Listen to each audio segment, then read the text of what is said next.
paumanhin sa kulay puti kong lipstick at kulay puting eyeshadows.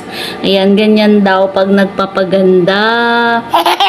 Nagpapaganda daw. Yun. Kailangan mong pumangit ng konti. Kailangan, hindi konti lang. Konti daw ba?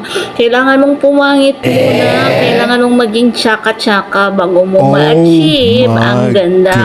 Luscious lips and top eyeliner na masasabi mong I woke up like this. Pero hindi pa ito yung woke up ko ngayon ha. Kasi ito, ganito muna. Ito ang nilalagay kapag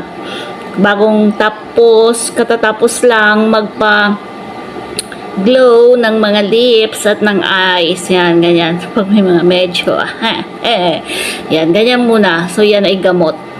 Tsaka yan, para hindi siya ma-infect at yung mga cracking lips niya yan ay mabilis gumaling.